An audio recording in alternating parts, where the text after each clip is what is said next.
Let's now move on to the penultimate race of the afternoon. We're back onto the all-weather, 3 races on the all-weather, and this is Class 2 company, 1200 metres. California Whip is a last start winner. Mr. Genuine's trialled really well going into this race. Fight Hero's a lover of the dirt. So's Calculation. He obliterated the field in his only start on the all-weather, but it was over a mile.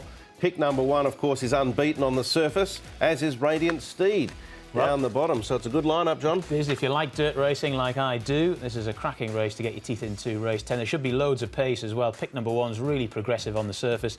Fantastic 8 first run on the dirt as well. He's interesting. Perpetual Treasure lugged a big weight to victory last time out as well. Do like the chances of Team Fortune just in behind on the back of the speed. His Calculation, he hosed up last time when he ran on the surface. Won really impressively. He might get taken on this one. But he moves nicely enough here in the mornings, and it's not a bad piece of work from him. Team Fortune's another one that has impressed on the surface in the past, and did run a nice 4th behind Blocker D last start. He's going well. You can see him moving fluently here in the mornings. He's come on from that last run of his. And Radiant Steed, he's a horse that loves this. He's won on the surface a couple of times with his old trainer. Then he's gone to Richard Gibson, and Richard Gibson's got him absolutely flying, this horse. So he's going nicely as well. It is a good contest, as John highlighted. Let's start at the top. California Whip got his 2nd win last start at the Valley, had a good barrier. It was turf. We come onto the all-weather now. He has one on the surface, but he's got top weight and the gate's awkward. Yep, so 1 or 2 more things against him than there were here. This is a good performance, don't get me wrong, and I haven't completely write the horse up, but I think it's a tougher assignment for him on the dirt with some interesting horses underneath him as far from a pace perspective and a handicapping perspective. Yeah, I agree. It looks a lot tougher for him in this particular contest. So. Well, Calculation really made a mess of the opposition when he stepped onto the all-weather at 16.50. I don't know whether he can find the front here at 1200 in this class race, but he's got a loving for the surface. Yeah, he really goes well on it, doesn't he? By Dandy Man, this one. As you mentioned, it was over 16.50. He's now back to 1200. He's sort of progressively coming back in distance. His last start was over 14. Look, the way he won this, if he repeats this, he's going to be right in that. But with the way the race is going to be run, I couldn't find a spot. He absolutely glided over the surface, John. The horse that ran 2nd, Raw Performer, I think came out and won at his next start. He did. And Calculations trialled very well at 1200 on the all-weather too, so I wouldn't put it past him to run well, but there are some very good horses in here as well, so it's a really competitive He's race. going to have to do it in different fashion because I don't think he can lead. Pick number 1 is a horse that has really taken the dirt by storm. He's had 5 starts, been beaten once. That was on the turf. Here he is trying this class 2 for the first time with no weight on his back, a slightly awkward gait. He's a lovely horse, this fella. The only slight concern, I haven't got him on top because for me the only slight concern is the amount of pace in this race. There's loads of it, but Ugly Warriors finished 2nd. The Perpetual Treasure came out and won again, or won recently. So it was a very strong race from a form perspective, lightweight here.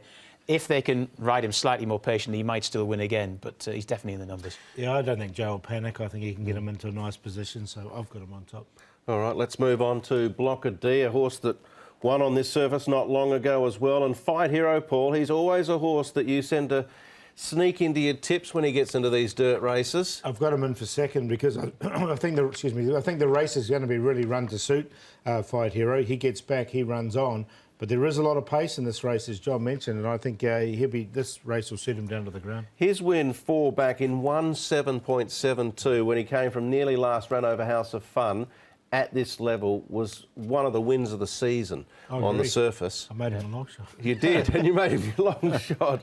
He'll be in the tips, no doubt, here. Yeah, he is. He's in there for 2nd, Brett. But I've got pick number 1 on top. I think he's a really nice progressive horse. I don't think Joe will panic. And if you're sitting wide on the dirt, it's not the worst place to be because you don't get the kickback anyway. Fight Hero in for 2nd. The race will be run to suit him. Team Fortune, I think with that run under his belt, he can be the improver. And Radiant Steed, I've got in there for 4th. He's going to get back and he'll be running on. The race will really suit him as well. So 11, 3, 6 and 12 for me. But I'll be playing QQPs 3, 6 and 11. Yeah, looking forward to this race. Should be a cracker. And in the end, I've settled on an old friend, Team Fortune, on top. He ran up a bit of a sequence on the dirt last year. He's coming back to something like his best form now. The race will be run absolutely beautifully to suit him. And it's 3 wins on the dirt last year, all done pretty tough, coming pretty wide, certainly covering ground, avoiding the kickback, but covering ground.